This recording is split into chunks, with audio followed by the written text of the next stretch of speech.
Hey, it's Dan, and in this video we're going to talk about why attention is the currency of 2022.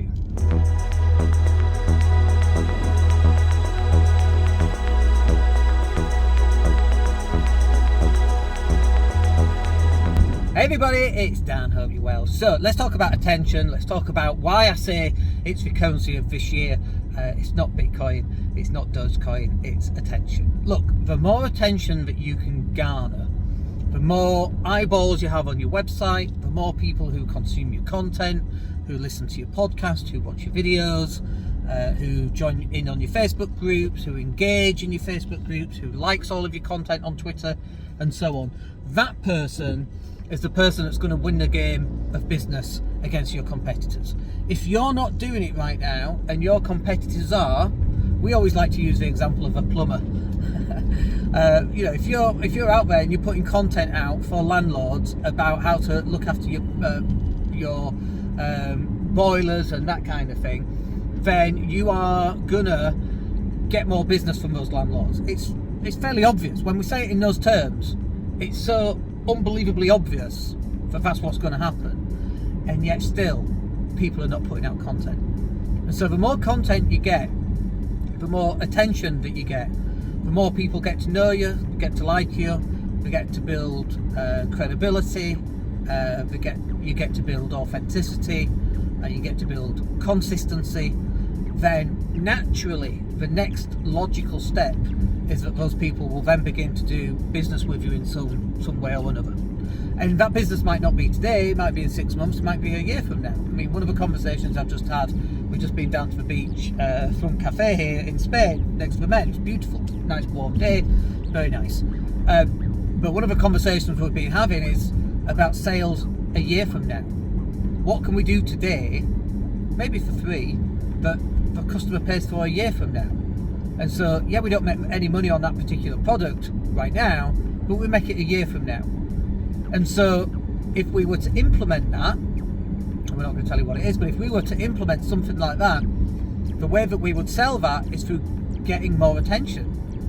And so, it's like, on your business, what can you go live about? What can you produce content about?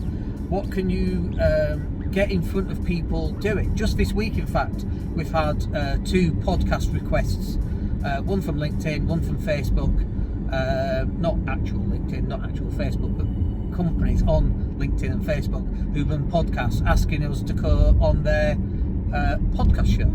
And obviously the answer is yes. We're happy to be guests on other people's podcasts because it garners attention. And that's what marketing is in a nutshell. That's simply it. How much attention can you get? And there's good attention and there's bad attention. Donald Trump would say there's no such thing as bad press, for example. And obviously there is. Gerald Ratner, if you remember him, was a billionaire. I don't think he was quite a billionaire, but if it was in today's terms, he would have been a billionaire 30 years ago. Ruined it overnight on one offhand comment, and he said something like, all our products are crap. Look at this vase, it's worth, we sell it for £50, it's made for £2. That's the secret of our success. Anyway, his company the next day went bust, pretty much, because everybody, realised that they were overpaying for this product. So, I don't believe in just going out and getting bad press, but you can go and get good press. There's all sorts of good press that you could get. You could go live, you could do videos, you could walk down the street and tell people about how busy you are and about how you solved Mrs. Smith's boiler problem, who's a little old lady and you didn't charge her. In fact, there's an Instagram image of a guy holding a bill, and he's the plumber who went to a 93-year-old woman who's end of life, no charge. And he'd replaced this, replaced that, all call outs for free because she's end of life. So that's a really good way of getting some attention. And also it's a nice thing to do. And I'm not saying that you should go out and do nice things just to get attention. You should do nice things because you do nice things, okay? And I'm also not saying that you film everything, because we do nice things as well, but we don't talk about it, we don't film it. So your job should be to get attention. And when people get to know that you exist, only then can they decide whether they know you, like you and trust you. They might hate you, which is fine, and we say this almost every podcast. If they're going to love you, they're going to hate you. If they love you, awesome, they're going to sign up, they're going to do some business with you. And if they hate you, awesome, they're not going to sign up, they're never going to waste your time. Wonderful. But you can't even get to that point until people actually know about you. And so this is why we talk about content so much. The only way to get known is to get yourself in front of people. And how do you get yourself in front of people? Through networking events, through creating content, through podcasts, through YouTube videos, through taking pictures, from showing family life, from giving advice, from being invited on other people's podcast shows, getting on TV, getting on the radio, speaking on stage. There's all these different things that you can do. And then it comes down to which one's the most efficient. And obviously the most efficient for us is creating videos, which we then pull out the MP3, we create a podcast out of it, we then post that all over social media. And all of that starts from us creating just videos or snippets or little shorts. And even when I do a 30-minute podcast session, usually it's got 4 topics within each podcast, 4 different subsections. We pull out each subsection, upload it to YouTube, and then that YouTube video then gets posted across social media. So we're constantly putting out a heck of a lot of content, and it's working. We've been live every single day for the last 2 or 3 weeks now, and our order book is looking busier than ever, and our future potential prospects is looking busier than ever as well. In fact, we're going to have to bring somebody on in order to deal with that as a sales type person, or as a to deal with strategy sessions and to help people work out which products they need and when and in which order, and so on. So it's working.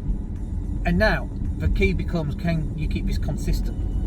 You see, what happens is most businesses, or business owners, they start off and they start doing it really well. They start creating content, they go on Canva, they start creating all this content, and then they start posting, and then they get burnt out. And they're creating too much. It's not the creation that actually tires them out. It's all the stuff that goes after the creation. Me making a video like this, I don't get burnt out making videos like this, but if I had to edit this video and I had to pull out the MP3 and I had to do all this other stuff that you have to do in order to make this system work, that's the bit that would burn me out. But guess what? We own a digital marketing agency. So I've got people to do it for me. And guess what? You're watching somebody who owns a digital marketing agency who can do it for you. So you've got an opportunity here to get all your content edited, pulled out as an MP3, scheduled on social media. It doesn't even cost you that much money. Anyway, look, I hope that's useful. I hope this changes some ideas about content and content creation, about why you should be doing it. And if so, just put a message in the box down below, because I'd like to hear back from you. Alright, my name's Dan Latto. We'll catch up with you on the next video. Have yourselves a wicked day. Take care.